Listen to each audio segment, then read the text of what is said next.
Bonjour, bonjour, bonjour, et bienvenue dans le meilleur show de football. Je suis Brian Baldinger.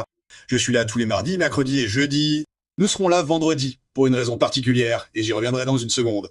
Mais vous pouvez suivre ce podcast en téléchargeant l'application gratuite Odyssée, puis en aimant, en vous abonnant et en suivant ce meilleur show de football. Et puis vous pouvez me suivre sur Baldi NFL. Et nous allons appeler cet aperçu vendredi maintenant, parce que j'avais le sentiment que le match d'hier soir allait être spécial. Je ne savais pas qu'il allait être aussi bon. Vous savez, l'incroyable victoire de Cincinnati 331 contre les Steelers. Jamar Chase, 16 attrapés. Joe Flacco, imperturbable. J'ai regardé le match ici même dans mon bureau à NFL Films. J'avais deux angles différents. J'avais Prime Video sur Amazon, sur un écran, et j'avais une caméra portable sur les lignes de touche de Cincinnati pour avoir une autre vue. Donc je pouvais voir deux actions sous deux angles différents. Mais peu importe d'où vous regardiez le match, que vous soyez dans la jungle ou dans le stade Précor de Cincinnati à la télévision, ou que vous soyez, vous voyez une vraie démonstration de quarterback lors d'une fusillade. Et c'était extrêmement divertissant. C'est intéressant. J'étais à Cincinnati pour les voir contre Détroit il y a quelques semaines. Et Jake Browning était horrible ce jour-là. Simplement horrible. Et vous savez, le match n'a jamais été compétitif. Ils ont marqué quelques points dans le quatrième quart-temps. Jamar et T. Higgins ont tous les deux marqué des touchdowns dans le quatrième quart-temps. Mais le match était terminé depuis longtemps. Et j'ai pensé que Cincinnati devait faire quelque chose. Joe Burrow n'allait pas se faire soigner l'orteil. Et donc ils ont fait cet échange avec Joe Flacco, et j'ai trouvé ça génial. Je ne savais pas à quel point Joe pouvait absorber l'attaque, ni à quelle vitesse, mais je sais qu'il devait faire passer le ballon à Jamar Chase et T. Higgins pour avoir une chance dans n'importe quel match, s'il le voulait.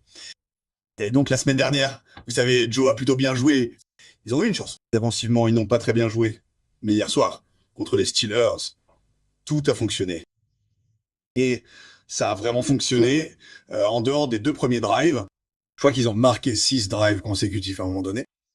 Et puis le field goal gagnant, vous savez, ils ont descendu le terrain et vous savez, ils ont doté le field goal gagnant à 7 secondes de la fin. Mais deux ou trois choses se sont produites. D'abord, ils étaient la pire équipe de football de la ligue en termes de course. Et hier soir, vous avez vu Chase Brown et Sam Perrim courir sur 140 yards. Et ils ont fait un tas de courses. Et je ne sais pas trop à quoi la défense des Steelers était destinée. Les courses ont été horribles, mais Chase Brown est un bon joueur et ils ont très bien joué devant. Et je vais parler de Jalen Rivers, le garde droit débutant de Miami. Dalton Risner a repris le poste de garde gauche. Ils ont très bien joué. Ted Karras au milieu, Amarius Mims et au poste de plaqueur gauche. Ils ont très bien joué. Ils ont très bien protégé Joe Flacco. Mais, vous savez, Jamar Chase, peu importe ce qu'ils ont essayé de lui faire, comme à l'époque, où il jouait à Jacksonville plus tôt. Cette année, quand il a réussi 14 à l'attraper, je veux dire, ils n'ont rien pu faire pour l'arrêter. Ils ont essayé la zone, ils ont essayé le bracketing, ils ont essayé la couverture individuelle, tout le monde, que ce soit Slade Jalen Ramsey ou Joey Porter, ils ont tous essayé. Jamar Chase, aucun d'entre eux n'a réussi à gérer. Et Joe Flacco, peux-tu lancer le ballon mieux que Joe Flacco hier soir? Je ne sais pas comment on pourrait faire mieux. À part son touche pour Yosh au milieu du terrain sur un troisième essai et 4 quand ils ont doublé Chase et était à l'extérieur et il s'est retrouvé seul face à Slay. Et vous savez, 40 yards plus loin sur le terrain, une belle passe. Jusqu'au drive gagnant, y compris la passe gagnante pour T. Higgins par-dessus Jalen Ramsey. Wom. C'était juste un jeu de quarterback remarquable. Et Aaron Rodgers, on pourrait parler des interceptions. L'une était un peu un coup de chance. Le ballon j'ai été arraché des mains de DK et l'autre était une passe pour DK. Et vous savez, regardez, Jordan Battle est arrivé du champ central et a fait un super jeu sur le ballon. Vous savez, c'était vraiment un mauvais lancer d'Aaron. Mais il a très bien joué. Il l'a mis en position de gagner le match. Tous les Titans impliqués, Janu Smith, Fryermuth, Darnell Washington, ils ont tous contribué au touchdown. Donc c'était, vous savez, Pittsburgh a fait de bonnes choses. Défensivement, cependant, ils ont de vrais problèmes. Mais ce qui se passe maintenant, c'est que Cincinnati est à 2-4. Ils ont 10 jours avant le lendemain. Ils savent qu'ils ont un quarterback qui va absorber encore plus l'attaque. Vous avez ces receveurs impliqués. Ils peuvent monter et descendre le terrain sur n'importe qui. Et donc, à Cincinnati, ils ont de l'espoir. Pittsburgh va s'en sortir. Ah.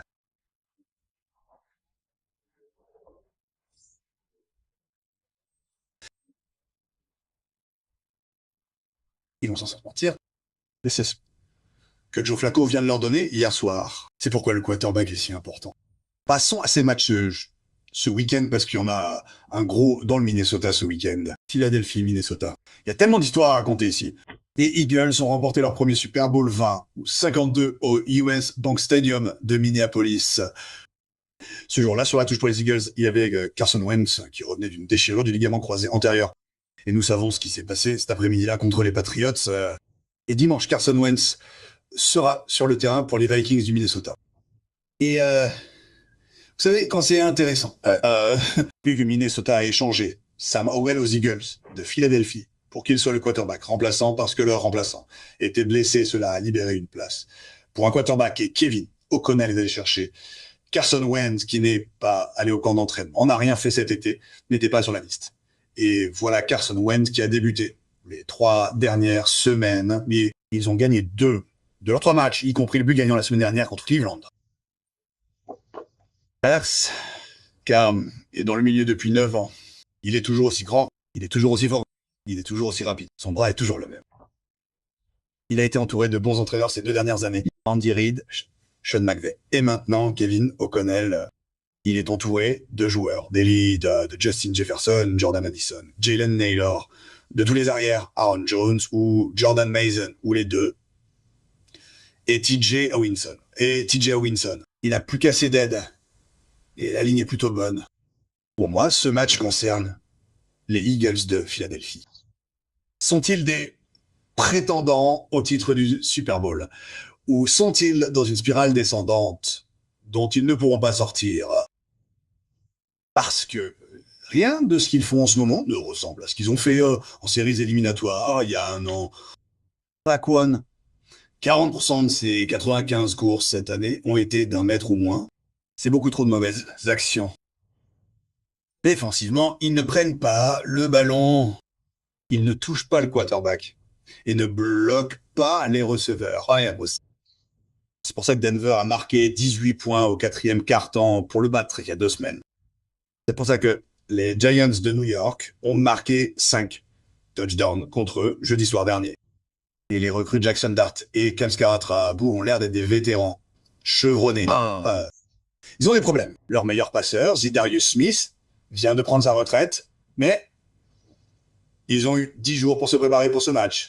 Ils en ont tous parlé, c'est partout sur les ondes à Philadelphie, dans le sud du New Jersey où je suis, qu'ils en ont parlé.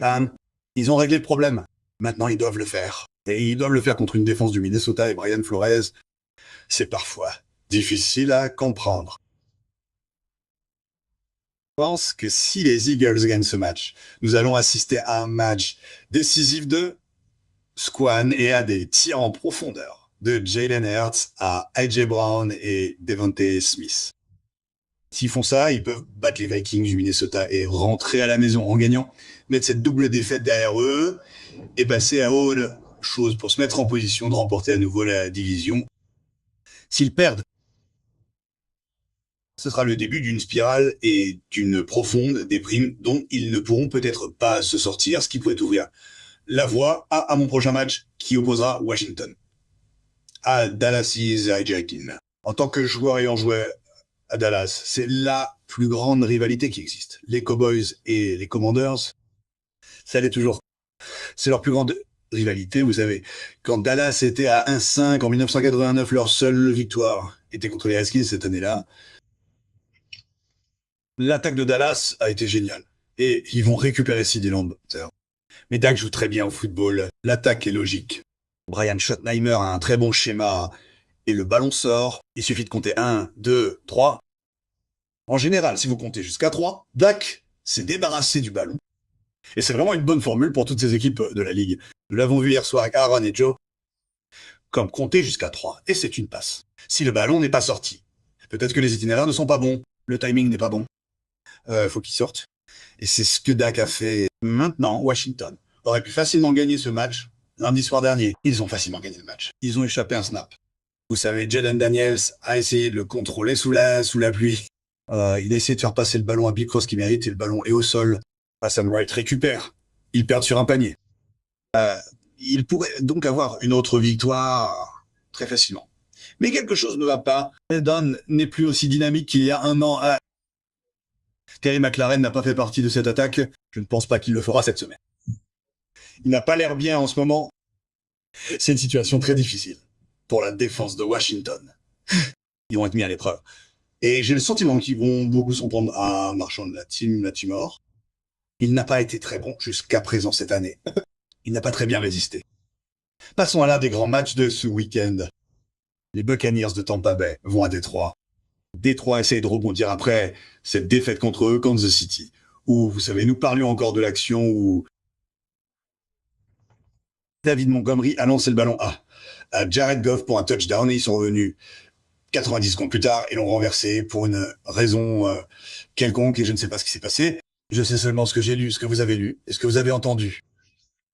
Mais peu importe, vous savez, 17 points, ce n'était pas suffisant. Tampa a juste été résilient. Je veux dire, je ne savais pas qui étaient certains de ces gars à qui Baker a été envoyé la semaine dernière. Je sais que Tess Johnson était un rookie de l'Oregon, l'autre Johnson, Cameron Johnson. Je n'avais jamais entendu parler de lui et il a attrapé une passe de touchdown la semaine dernière. Et vous savez, ils le font sans Bucky Irvin et Jalen McMillan et vous savez, Mike Evans, Chris Godwin. C'est incroyable ce qu'ils sont capables d'accomplir. Ça va être un super test, vous savez, à Détroit. Je ne pense pas que la défense de Détroit soit excellente. Je pense que leur défense secondaire est très suspecte avec certains des Rockies, certains des corners qui jouent en ce moment sont très vulnérables. Et donc, je vois ce match comme une sorte de fusillade. Et peut-être que celui qui aura le ballon en dernier pourrait l'emporter. Vous savez, Tampa Bay peut commencer à prendre de l'avance dans cette division, même si Atlanta va être vraiment bon. On verra comment ils s'en sortent ce week-end également. Mais, vous savez, Tampa va se rétablir. Ils vont récupérer certains de ces gars. Evans, Godwin, McMillan, ils vont tous revenir. Et Bucky, Irving, ils vont revenir. Et quand ils le seront, et qu'ils seront à pleine puissance, et qu'ils pourraient devenir, vous savez, les favoris pour remporter toute la NFC avant que tout soit terminé. Mais ça va être un bon aperçu. Des séries éliminatoires ici entre ces deux équipes. Et puis le dernier match que je vais aborder, Houston et Seattle. Parce qu'il semble que Houston, vous savez, vous vous souvenez maintenant que Houston a complètement remanié sa ligne offensive.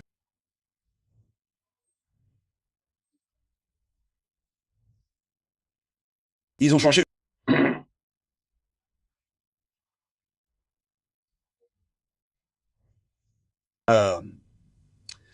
Mais ces 2 dernières semaines, ils ont vraiment bien joué. Et ils ont fait beaucoup de bonnes choses. Et les gars s'installent à leur poste. Parent et hors série au poste de plaqueur gauche. On dirait qu'ils ont pris pied. Et maintenant, ils vont à Seattle. Où, honnêtement, Sam Darnold joue aussi bien que n'importe quel quarterback de cette ligue. Et la défense est fantastique à Houston. C'est leur bailiwick depuis 2 ans. Ce sera le grand match de ce match, l'attaque de Seattle menée par Sam Darnold. Une ligne offensive reconstruite. Le garde-gauche Greg Sahel a été fantastique. Ils sont en bonne santé. Jackson Smith et Jigba semblent être les receveurs numéro 1. Ils jouent comme des receveurs numéro 1. Ce sera intéressant de voir si Stingley voyage avec Jackson Smith et Jigba. Torrey Horton, Jake Bobo, comme ces autres gars, vous savez, ces autres gars peuvent vous faire mal. Un monstre à 2 têtes au poste de running back, Charbonnet, avec Kenneth Walker, et un très bon meneur de jeu.